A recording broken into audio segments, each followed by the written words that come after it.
Dolores, you knew very early on that Analyze would be the first single. How and why? You know, it's probably a long time since we've written a song that's very optimistic, kind of upbeat. The melody's really catchy. There's no negativity in it. It's not negative, negativity. And it's not political. It's just kind of one of those songs that's like, obviously, you know, a Trump kind of a card, you know. It's in a way it reminds me of Dreams 10 years ago, but it's like, it's different. It's more like experienced, and the sounds and the whole guitar vibe and stuff that's from touring over the years, the sounds are more developed and stuff.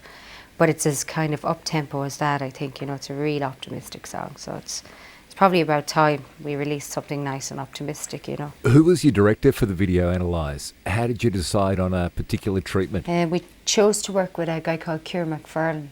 I really liked his showreel, basically. I thought his showreel just stood out. I got a bunch of showreels, maybe about 10 or 11, and I received a lot of treatments then from a bunch of different directors, and his treatment just really stood out as well, because it was quite abstract, really.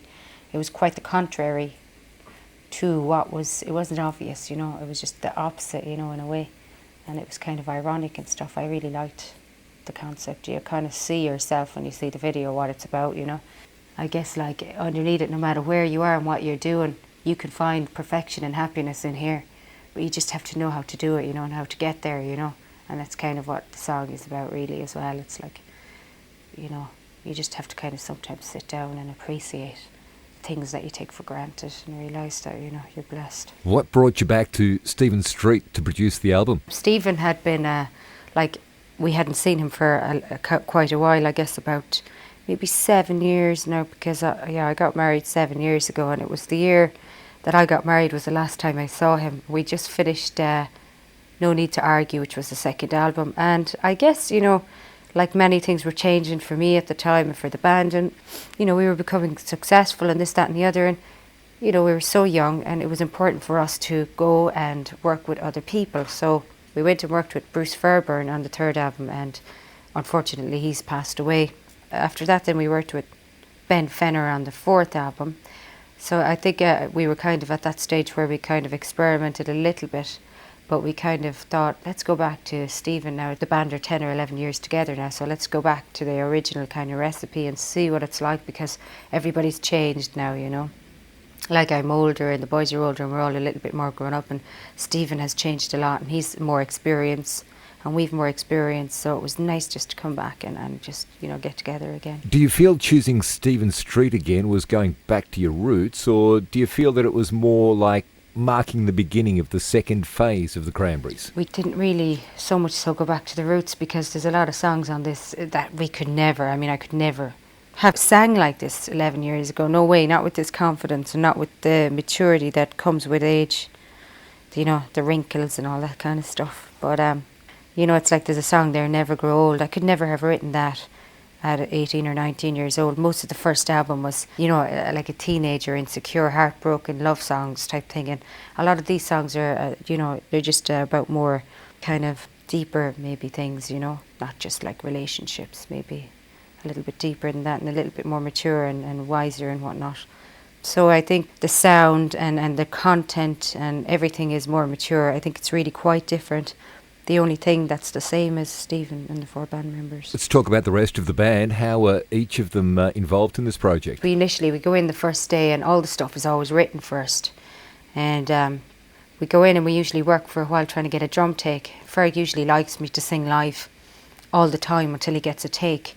And generally with Stephen, he doesn't like to do too many drop-ins. You know, he likes to get a drum take, like a live take. If there's one little mistake, he might patch it. But he prefers to just get a live drum take right through. So for that reason, they like to have me there in the control room singing. So Fred gets that real emotion, and he never plays the song the same twice. So then he'll get that take and he'll just, yeah, that's the take, man. And he'll come out and he's really happy. And then Mikey usually doesn't have to patch up much. He's real solid, and he's from 11 years playing with Ferg. He just sits right on the bass drum. It's like they're almost like, those guys are like this, you know, from playing together. And so Mike does he might patch up one or two parts, maybe the first chorus, maybe he went wrong there, or maybe the last chorus. But so it's real fast. Usually in one day we'll get like bass and drums done maybe for 2 songs. And then the next day usually then Noel will go in and he'll do the guitar. or else maybe I'll go in, depending on what's going on with our families or whatever, you know what I mean. I might go in on Wednesday and do vocals all day, finish the vocals and work with that guide guitar, or else Noel will go in and put down his guitar. On this album, Noel was really good as well. He did all the guitar because I was pregnant. And then after the second half, we recorded half this album during the pregnancy when I was like big.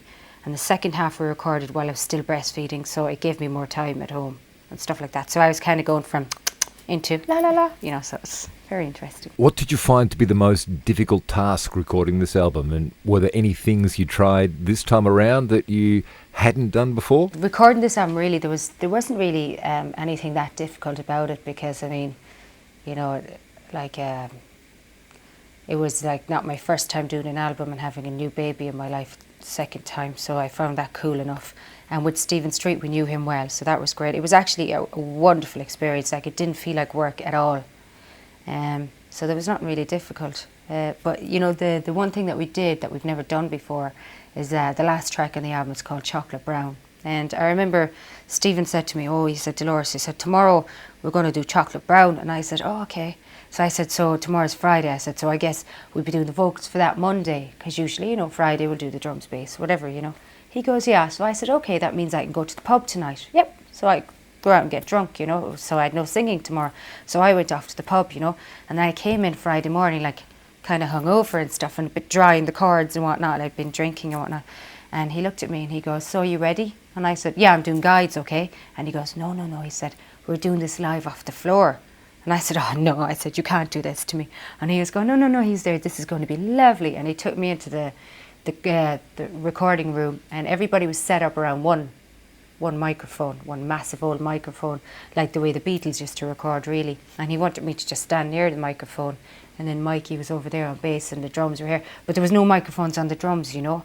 And the bass was just Mikey was playing through an amp, and the microphone was picking up the amp, you know. And the same with Noel. So we did it live off the floor, and it just came out so nice. I think we did it about 5 or 6 times, you know.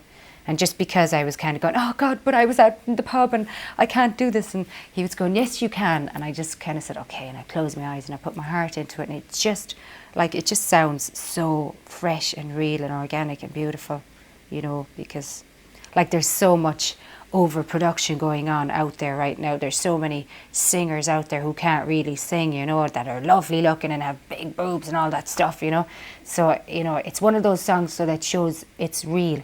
You really can sing. It really is real music, and there's real emotion. It's not like all manufactured and produced and all that carry on. So it's kind of a breath of fresh air, really. I like that one. In the course of the 10 or 11 years the band has been together, what would you say marked one of the biggest turning points in your career? I think probably around the third album, when I think we all learned a very valuable lesson very early and very young, and that was kind of, you know, when you're up there and you can keep up there, it seems that everybody loves you, but if you seem weak or sick or ill or you can't keep up with the pace, suddenly everything just goes black. So it's a very black and white kind of an industry, and I think we've all learned to take it with a pinch of salt, you know, to just take the band as it's a great job, it's a great career, but at the same token, it's not your life. Don't get obsessed with it. And we've all kind of got a little bit burned with it, you know. In the early days, you get so obsessed with it and you're trying to please everybody and meet the demands and stuff, and then you get too obsessed with it. You get obsessed with working, you forget this, that and the other. So that was around the third album, just before the third album. It was probably, you know, after the success of Zombie, probably that period there was just like, you know, the expectations from media around the world and from the music press after the release of Zombie, because it was such a big success. I don't know how many times people asked me, is there another Zombie on this album? And it was like, no, why? You know, who wants to write 2 songs the same? Like, hello?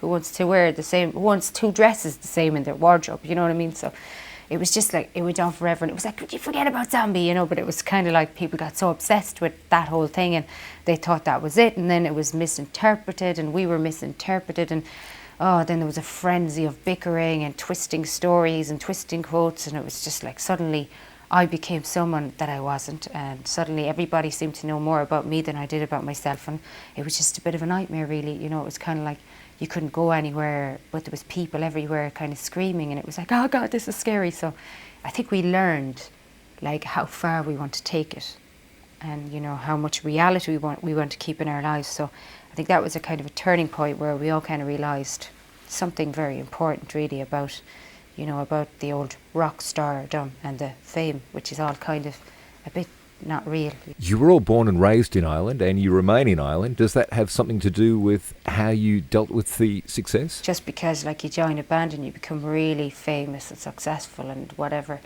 it doesn't really mean that you should get up and move from your family and your friends and the people you love off to glamorous blah blah land or whatever it is. I mean, there's still nothing wrong with your local town, you know, and I think it's always been important for us to try and stay focused on who we really are and to keep in touch with that, not to get lost in the frenzy and all that stuff. And I'm just really glad that we're all living back in Limerick in Ireland still, you know, and we all go home and, you know, we've all contact with our families and our friends, and we still go to the same places and things like that. And it's very special, you know, because people come up now and they go, hey, I remember, you know, these days I thought I'd never again see you. It's nice to see you. And you're kind of going, thank you. I thought you'd be dead by now. It's like, yeah, so did I, you know, kind of thing. Because it is like, it's just so extreme, you know. And I mean, you do look at how many, you know, people don't survive, young people, especially when you get famous really young, and you know the whole access to drugs and the pressure you're under, and how, oh man, if I did that it would be great, I could deal with this and whatnot. But it's just not the answer, you know. But unfortunately, you know, the whole music thing is like that. There's so much pressure. There's no counselling how to deal with being famous or becoming famous. There's no kind of rock star counselling available.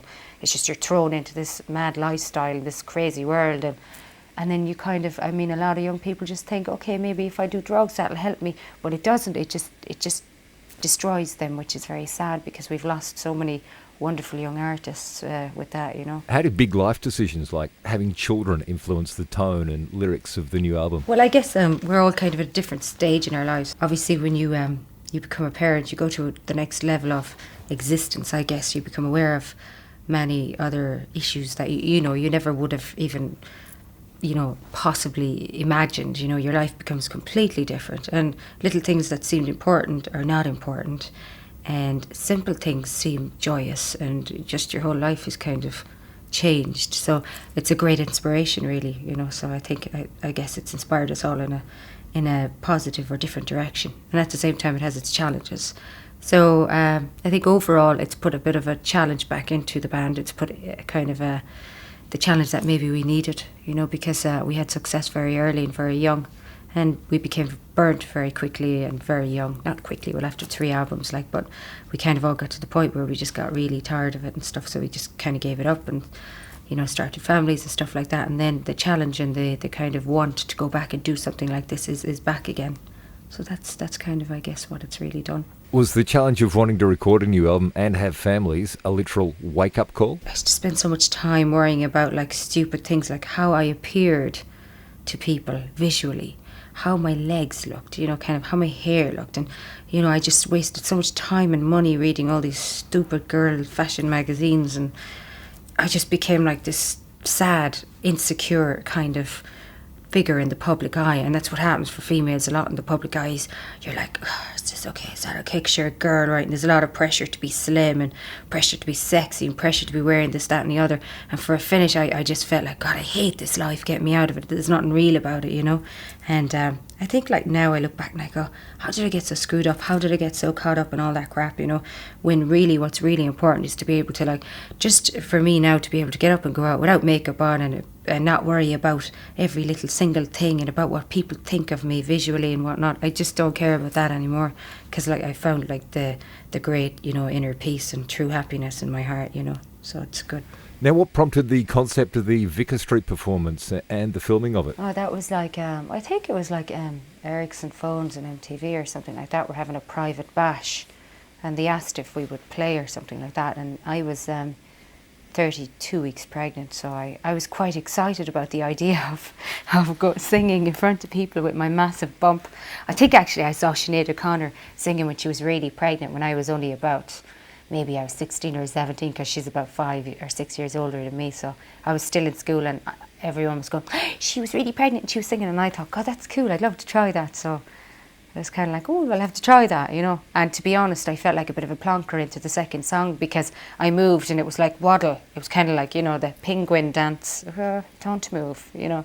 But it's kind of funny. It's a nice experience anyway. Glad I tried it, but I wouldn't do it again. I don't think sing. When I'm out there. How are you yourself and your band involved in your Cranberries internet website? What do you think the fans really want? Sometimes, I drop into the studio and stuff, and I just pick up the letters from the fans that come from all over the world. Like our webmaster, he just puts the Asian ones together, maybe, and the ones from Argentina together, and the world, all the different territories around the world. And I read them, and sometimes I write back. It's just write back a letter or whatever. And I think it's just nice for them to have that, because there's a kind of a direct access to the band, and information as it comes out, it goes out that day on the internet, And I think, Ferg is probably the most active member of the band with the whole, website thing.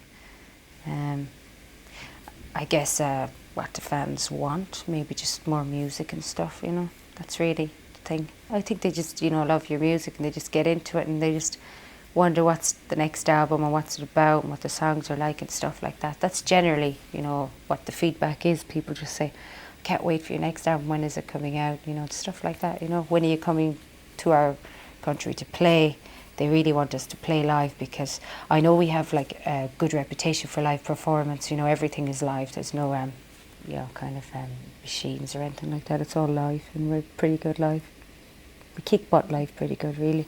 But I mean, if you're into live rock and roll bands, and there's not really a lot going around anymore, When do you foresee yourself going on the road, and where do you think you're going to be going in 2001, 2002? This year already, it's been scheduled, I guess, up till about September so far, and I know we're starting off in Los Angeles. We're doing mostly promo this year, like TV shows and interviews and stuff like that, photo shoots and magazines. And we're starting in America for a month, and then we're coming back to Europe in August. Then in September, I think we're going to go back to America, and we're going to go to South America, Brazil and stuff like that. And I really would want to go to Asia this time, and Australia. The last time I didn't want to, because I had my first child, and I just didn't want to go that far away without him, But this time now, it's like I have my second, so I'm a bit more relaxed, and you kind of get used to that, and you kind of chill out about it a bit more, So now I'm kind of thinking I'd like to go to more territories and reach out to more people, and just kind of go see more, people that have been out there supporting you and kind of buying your CDs over the years, and they're mad to see you live. So I'd like to kind of go to more territories and stuff. Next year we'll definitely tour starting in February, and we'll probably go till Christmas or after Christmas, and kind of play it by ear then.